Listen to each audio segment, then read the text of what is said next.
everybody, Prairie back here with another live, and this week I'm going to talk about some somewhat controversial issues, but I feel like it needs to be addressed, and so we're just going to jump right in it. So, in Pennsylvania, the owner of Pandemonium Bar and Grill, his name is Tim Ricker, and he had a very valid question. The title of the news report is actually saying, do I have to allow an emotional support chicken into my restaurant? And pretty much everywhere else, all federal law says absolutely not. So what's interesting though is in Pennsylvania, they have the Pennsylvania Human Relations Act, and they group in service animals with emotional support animals. Now, if you have all been around the emotional support animal or the Certipet news and everything like that, you guys know there is a very big difference between a service animal and an emotional support animal. Emotional support animals don't have the training that service animals have, therefore the laws that are put in place are pretty solid. I don't think that emotional support animals should be allowed in restaurants. There needs to be more training. If we want to do that one day, then emotional support animals would need training. As of right now, they're not going into restaurants, but the Pennsylvania Human Relations Act has blurry lines. They have emotional support animals are grouped in with service animals, and they're just called support animals. So, this Tim Ricker, the owner here, he has a very valid concern.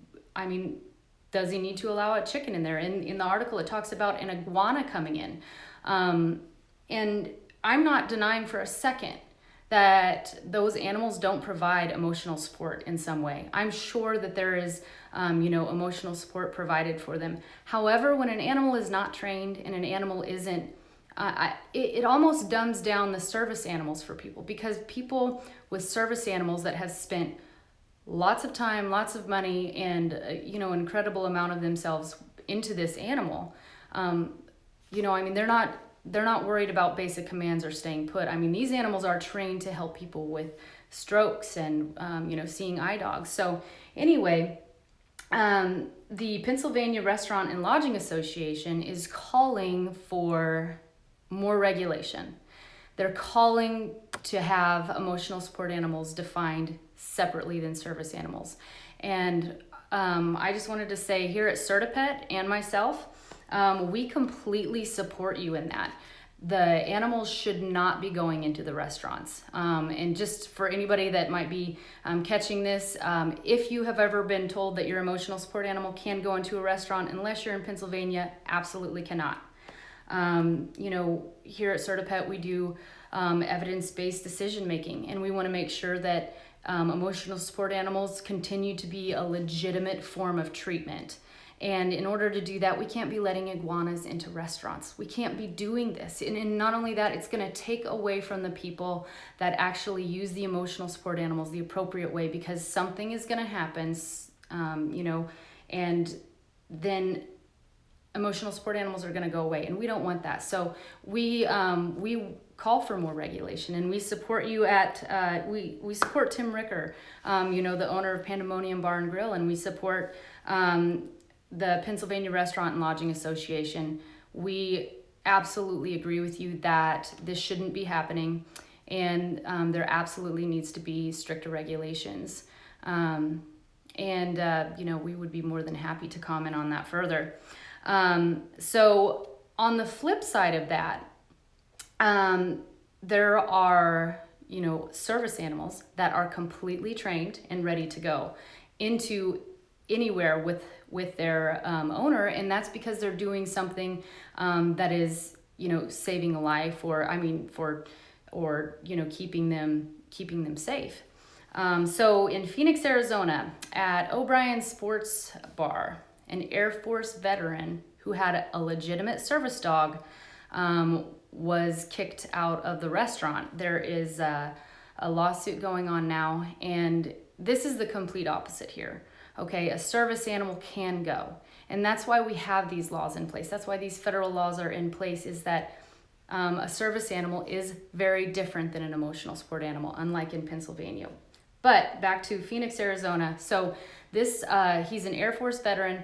His dog detects mini strokes. So this guy has mini strokes, and what the dog does is he jumps up to him and gives him a notification, because the dogs, this is incredible, the dog can smell the stroke before it comes on. And that's, they have in their nose, it's called the Jacobson's organ, and it gives off like the pheromones and the chemical signals.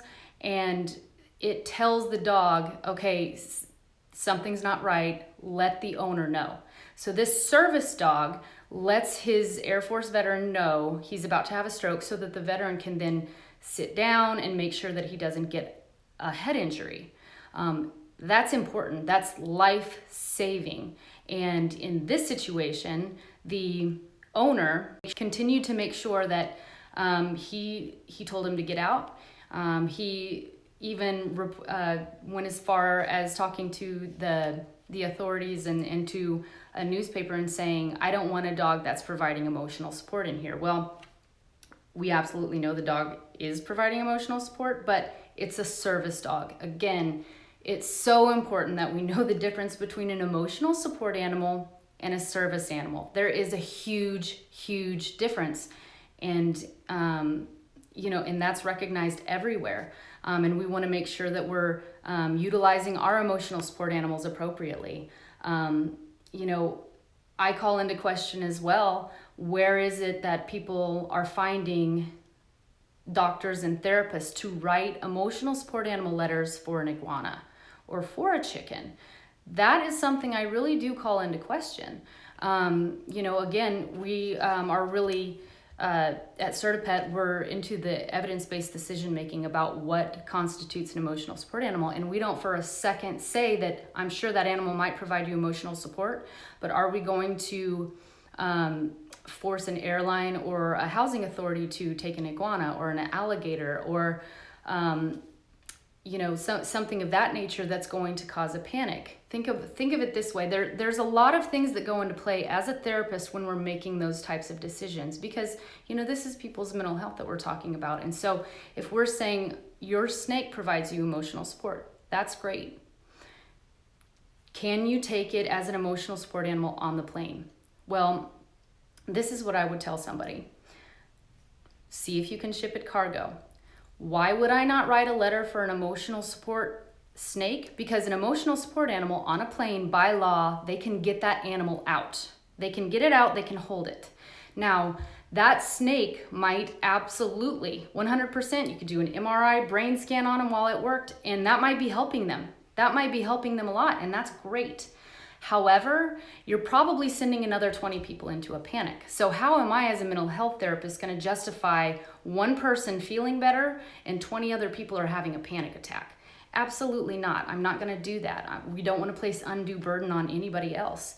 As a therapist, that's what we're here to do, is to take care of people and to do the best practice for you. And so, use your emotional support animal right. If you're a doctor or a therapist, write the letters and then educate your clients on what they're for. And maybe do a little research yourself. Maybe you shouldn't be an emotional support pig. Maybe that client's gonna have a lot more stress because you wrote them a letter for an emotional support pig, and there are livestock and zoning regulations, so they're not able to have that. And that's one of those, in the Fair Housing Act doesn't cover those things, doesn't cover zoning regulations. So this person is now having a big fight with their landlord and their therapist. And not only that, there's different things that animals can carry. We just try to make the best decisions. At CertaPet, just so everybody's aware, we do dogs, cats, and rabbits. We have very specific reasons that we do that. And if you have any questions about that, you can absolutely ask. Again, don't take your animals into restaurants. It does take a hit to the service animals and everything that those owners have gone through to get that. We absolutely love that you have an emotional support animal. Just make sure you're using it appropriately. All right, guys. Well, I will see you next week, and thanks for listening.